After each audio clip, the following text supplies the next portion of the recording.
anak-anak, apa kabar kalian semuanya pada pagi hari ini? Oh ya, Sungkare semuanya dalam keadaan sehat, dalam keadaan baik ya di bawah lindungan Desa Yang Widi. Jadi sebelum kita melaksanakan kegiatan pembelajaran kita pada pagi hari ini, mari kita awali dulu dengan mengucapkan puja Panganjali, Om Swastiastu, Om Aganamastu, Nama Sidap. Ya, seperti biasa sebelum kita memulai pembelajaran kita pada pagi hari ini, Bapak minta salah satu dari kalian, Bapak Elfrida untuk memimpin eh, pengucapan mantra guru. Ya, terima kasih kepada Kak Elfrida sudah memimpin teman-temannya untuk mengucapkan mantra guru. Nah, sekarang kita ingin tanya di sini ada yang tidak hadir pada pagi hari ini?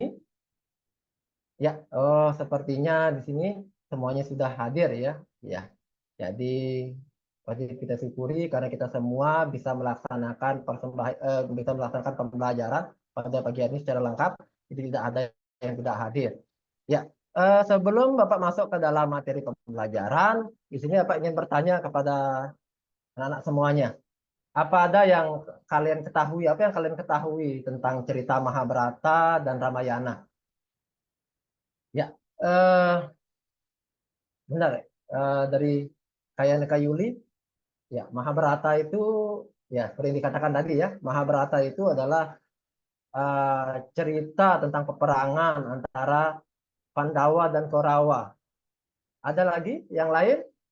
Oh ya, KDL Prida. Jadi disampaikan bahwa Mahabharata itu adalah peperangan antara kejahatan melawan kebaikan. Ya, mungkin kita beralih ke Ramayana dulu. Di sini ada yang Made Sindu di sini dia menjawab Ramayana itu kisah Rama ya yang berperang melawan Rahwana karena istrinya yang diculik.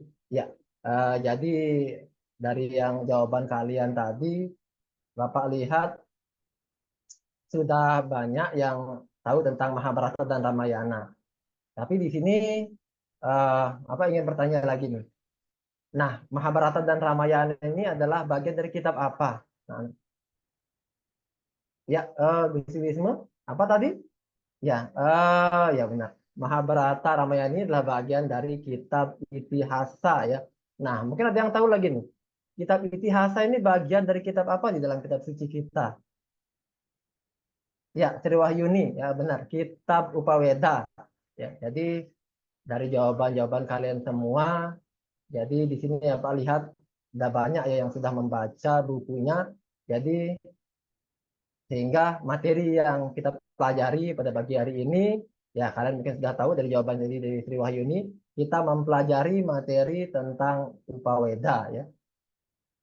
Oke, jadi sebelum kita masuk ke materi, Pak ingin menyampaikan tujuan pembelajaran kita pada pagi hari ini ya. Jadi apa yang harus nanti di akhir pembelajaran kalian kuasai ya setelah pembelajaran ini berlangsung.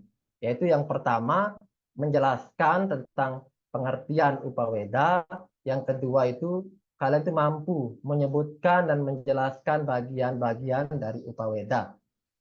Nah, sebelum kita masuk ke pembelajaran kita, Bapak akan tayangkan video terkait dengan materi Upaweda kita. Tunggu sebentar, Bapak coba tayangkan dulu.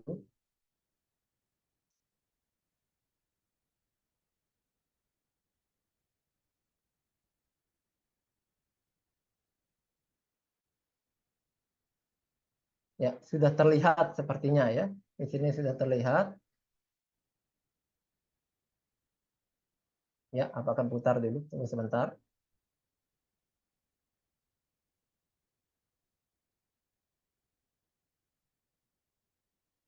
Ya, mari kita simak bersama.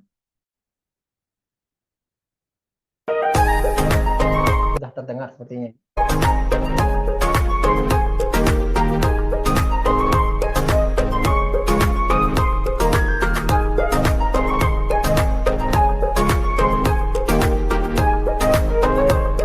Om Swastiastu.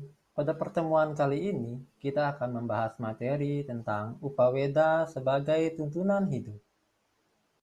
Selanjutnya, pembahasan kita yang pertama pada materi kali ini adalah mengenai pengertian Upaweda. Upaweda adalah bagian dari kitab Weda Semerti yang memiliki arti dekat dengan pengetahuan suci atau kitab suci. Bagiannya yaitu Itihasa, Purana, Artasastra, Ayurveda, Gandharwaveda, Kama Sutra, dan kitab agama. Untuk lebih jelasnya, mari kita beralih ke penjelasan bagian-bagian dari Upaweda. Yang pertama yaitu kitab Itihasa. Kitab Itihasa adalah salah satu bagian dari kitab Upaweda.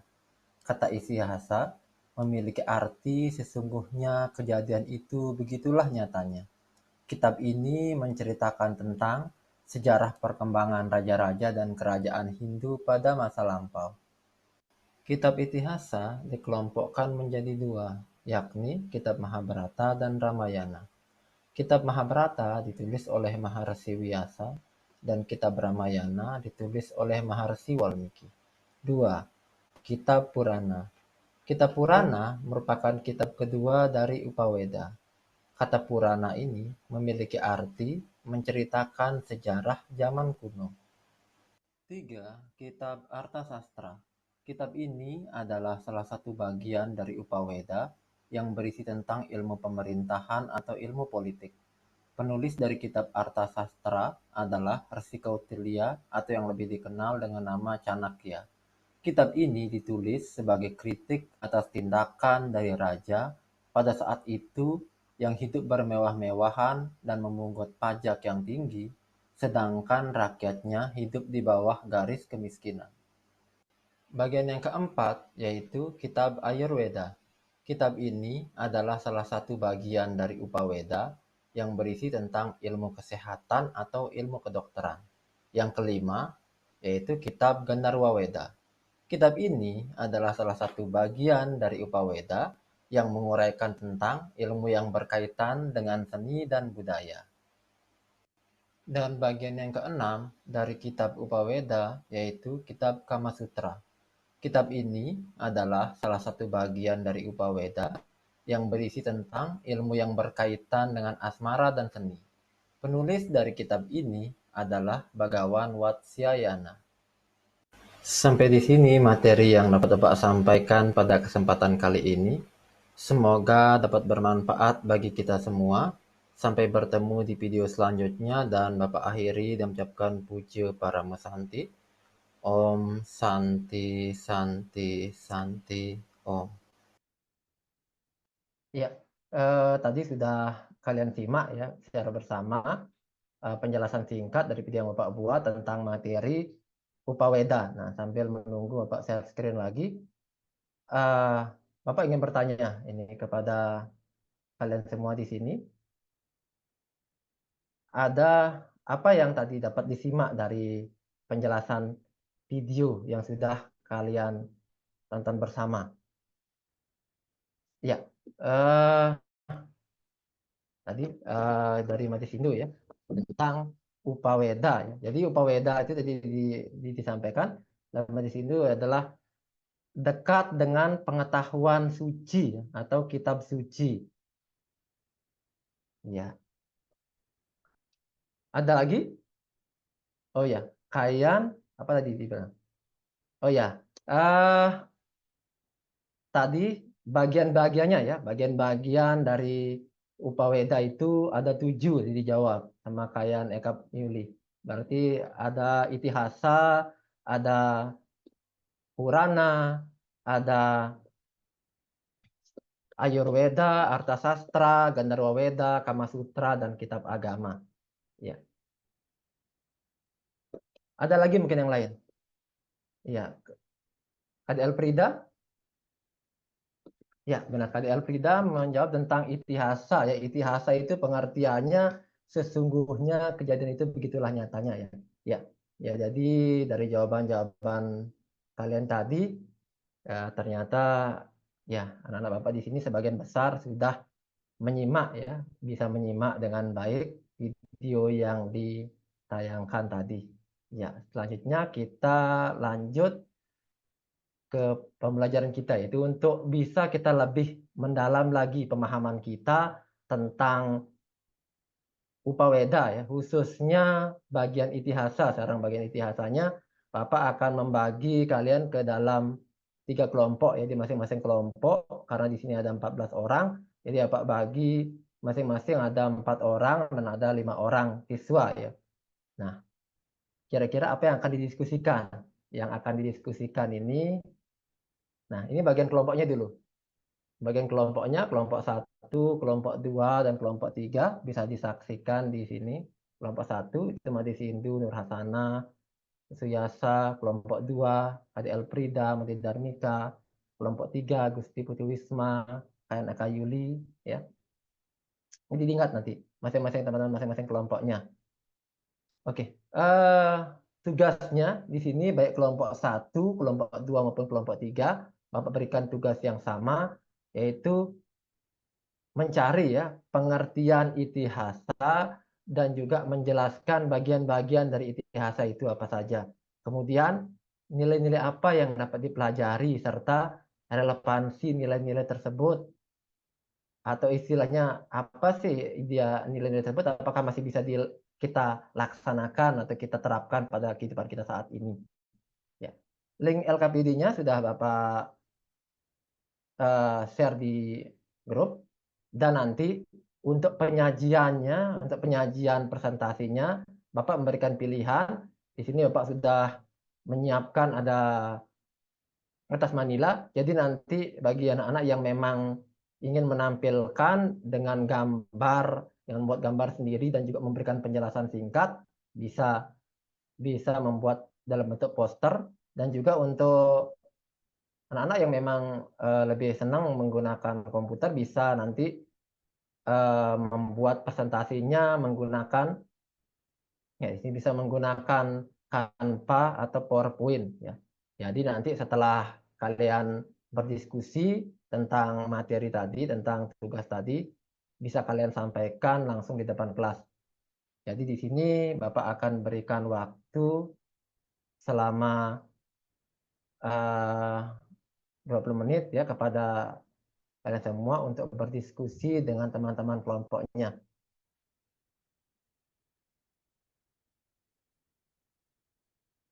Ya, Bapak rasa sudah cukup ya waktu untuk kalian berdiskusi. Jadi Bapak minta dengan sukarela dulu siapa dari kelompok 1, kelompok 2, dan kelompok 3 yang akan menyampaikan hasil diskusinya. Oke, kita lihat lagi ke kelompoknya ya. Nah, oh iya, dari kelompok 1 ini diwakili oleh Madi Sindun sudah menyampaikan bahwa hasilnya ya, bahwa itihasa tadi disampaikan pengertian itihasa itu sesungguhnya kejadian itu begitulah nyatanya. Ya. Benar. Kemudian apa lagi disampaikan tadi? Ya, bagian-bagiannya juga sudah disampaikan. Ya. Kemudian siapa kelompok selanjutnya yang akan ambil? Ya, yang angkat tangan tadi kelompok 3. Kelompok 3 diwakili oleh siapa nih? Ya, Gusti Putri Wisma. Ya. Coba disampaikan apa yang hasil dari kelompok 3. Ya, ya hampir sama ya. Jadi dengan yang disampaikan oleh kelompok 1, pengertian itihasa, bagian-bagiannya, dan ada nilai-nilai ya, nilai-nilai yang bisa dipedomani atau dipelajari. Ya, yang terakhir kelompok 2 ya diwakili oleh Mati Darmika ya. Jadi di sini juga sama, sudah disampaikan tadi pengertiannya ya, pengertian itihasa, bagian-bagiannya, nilai-nilainya juga sudah disampaikan, dan relevansinya ya, relevansinya sudah disampaikan juga. Oke, karena kegiatan presentasi sudah selesai, dan Bapak lihat juga di LKPD sudah masing-masing siswa sudah menjawab. Jadi kita lanjut yang berikutnya, yaitu biasanya di setiap selesai kita melaksanakan kegiatan presentasi, ya kita butuh masukan dan saran dari masing-masing teman ya. Jadi di sini Bapak minta kepada masing-masing kelompok ya. Pertama dulu kelompok 2 dan kelompok 3 untuk memberikan masukan kepada kelompok 1.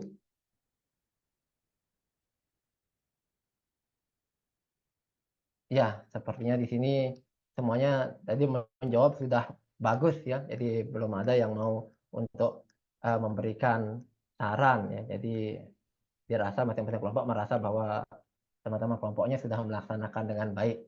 Nah, jadi di sini Bapak yang akan memberikan kalian masukan, ya masukan dan saran ya. Nah, jadi apa secara umum aja dari kelompok 1 dan kelompok 3 tadi Bapak lihat sudah menyampaikan dengan baik tentang pengertian itihasa, bagian-bagiannya dan nilai-nilainya. Tapi di sini mungkin nanti ke depannya masih ada yang kurang, nanti bisa dilengkapi lagi tentang relevansinya tadi yang masih belum Bapak dengar disampaikan. Nah, di sini untuk yang kelompok 2, tadi Bapak lihat sudah menyampaikan dengan cukup lengkap ya, tapi tadi yang menyampaikan itu sepertinya masih grogi, masih gemetaran terlihat dari penampilannya tadi ya.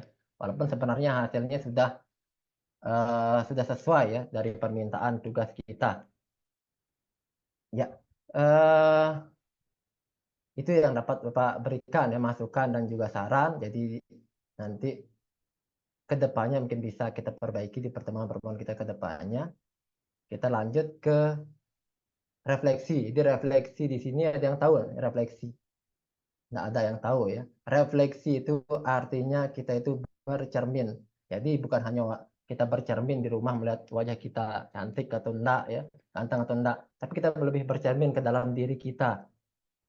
Apa yang terutama di dalam kegiatan pembelajaran, apa yang saya pelajari sekarang, terus apa yang saya dapat, apa yang menarik, itu penting kita refleksikan sehingga kita bisa punya motivasi ke depan untuk belajar lebih giat. Nah, di sini yang pertama, saya ingin tanya dulu secara umum aja kepada semua, ya silahkan menjawab pertanyaan Bapak ya. Yang pertama, apa bagian paling menarik dari pembelajaran kita pada pagi hari ini? Ya, benar dia pendapatnya Made Sucitra ya, menarik. Jadi yang dikatakan bahwa pembelajaran kita yang menarik di sini adalah kita belajar hal yang baru, kita belajar presentasi ya, karena selama ini kan pembelajaran kita ya sebelumnya Bapak lebih banyak menjelaskan, jadi sekarang Bapak mencoba memberikan kalian kesempatan untuk melakukan presentasi ya, jadi ini pasti suatu hal yang menarik ya. Kemudian hal baru apa yang didapat? Ya, saya ini tadi disampaikan bahwa belajar hal yang baru ya, belajar tentang itihasa, tentang Mahabharata, Ramayana yang belum pernah dipelajari sebelumnya. Kemudian kesulitan apa yang kita temukan, yang kalian temukan ketika pembelajaran. Ya, Gusti Wisme, dia menjawab kesulitannya ya karena baru pertama kali presentasi ya, walaupun presentasinya tadi bagus, tapi tangannya masih gemetar, yang masih terbata-bata menyampaikan diri di depan. Ya, jadi itu sebagai pembelajaran aja ya. Kemudian yang terakhir di sini refleksinya. Bagaimana cara mengatasi kesulitan yang dialami pada pembelajaran ke depannya? Ya, oh ya, ini ya Gusti Wisma lagi menjawab ini karena tadi merasa masih gemetar ya tadi ketika menyampaikan pembelajaran. Jadi ke depannya katanya caranya adalah mencoba lagi ya. Ya, seperti itu ya. Kalau kita pada awalnya masih grogi itu biasanya karena kita belum terbiasa melaksanakan kegiatan presentasi. Itu biasanya kalau pertama kali hal itu biasa terjadi. Tapi kedepannya kalau kita coba, kita berulang kali melaksanakannya, maka otomatis nanti akan terbiasa dan rasa ragu, rasa kurang percaya diri itu akan bisa pelan-pelan hilang. Ya, ya, jadi itu ya yang bisa kita refleksikan pada pertemuan kita.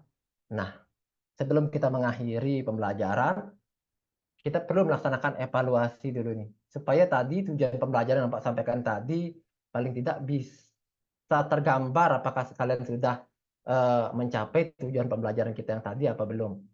Nah, di sini ada 5 pertanyaan yang Pak siapkan.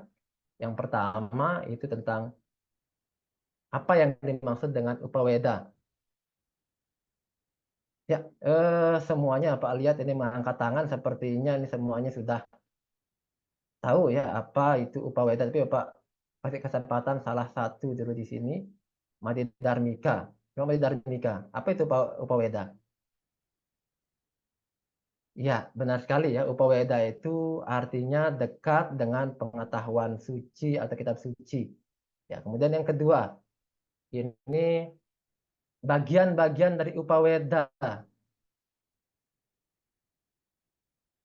Ya, Gusti Kaler, ya. Coba disebutkan apa bagian-bagian dari Upaweda? Ya, benar ya. Bagian Upaweda itu ada 7. Itu pertama Itihasa, ada Purana, ada Artasastra, ada Gandharwa Weda, Ayurweda, Kama Sutra, dan juga kitab agama. Ya, kemudian pengertian Itihasa, ya, Tadi Alvida sudah menjawab tadi dengan tepat ya. Pengertian Itihasa, terus nilai-nilainya sekarang yang keempat. Apa nilai-nilai yang dapat dipelajari dari kitab Mahabharata? Ya, Gusti Wisma angkat tangan lagi. Ya, nilai-nilainya itu tadi jauh sama Gusti Wisma bahwa nilai-nilainya itu adalah kebenaran akan selalu menang melawan kejahatan ya. Kemudian pertanyaan terakhir, apakah nilai tersebut masih relevan? Iya, ini Madi Sindu di sini menjawab. Iya, bahwa nilai-nilai tersebut memang masih relevan ya karena bagaimanapun kalau kita selalu hidup dengan menjunjung tinggi kebenaran, maka kita akan selalu selamat ya. Kejahatan pasti akan selalu kalah melawan kebaikan.